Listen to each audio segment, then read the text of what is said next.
সিঁদুর ভারতীয় নারীদের বিশেষ করে হিন্দু নারীদের একটা ঐতিহ্যবাহী সংস্কার। বিবাহিত মহিলারা সিঁদুর পরেন। আমরা দেখেছি গত 22শে এপ্রিল কাশ্মীরের পেহেলগাঁওয়ে পাকিস্তানি জঙ্গি গোষ্ঠী বেছে বেছে হিন্দু নারীদের সিঁদুর উজাড় করে দিয়েছে। হিন্দু পুরুষদেরকে তারা নৃশংসভাবে হত্যা করেছে। এই সিঁদুর আজকে বারুদে পরিণত হয়েছে।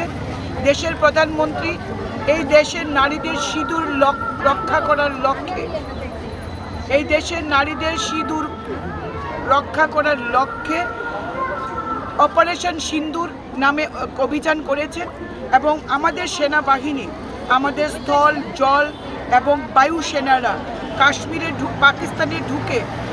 পাকিস্তানি জঙ্গি গোষ্ঠীদের ডেরা ভেঙে দিয়েছে। একটা বার্তা দিয়েছে, ইট মারলে পাটকেলটি খেতে হবে। এই দেশের প্রধানমন্ত্রী নরেন্দ্র মোদী ভারতবর্ষের নারীদের সাথে রয়েছেন। এই ভারতবর্ষের নারীদের সিঁদুর রক্ষা করার জন্য রয়েছেন আমাদের স্থল, জল এবং বায়ু সেনারা, যারা সিঁদুর মুছে দিয়েছেন।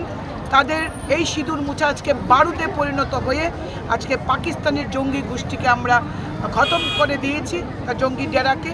এবং আগামী দিনও আমরা বার্তা দিতে চাই যে আমরা ভারতবাসী, ভারতের মেয়েরা, হিন্দু মেয়েরা, ভারতবর্ষের মেয়েরা এই দেশের নারীদের উপর আর কোনো অত্যাচার সহ্য করবে না।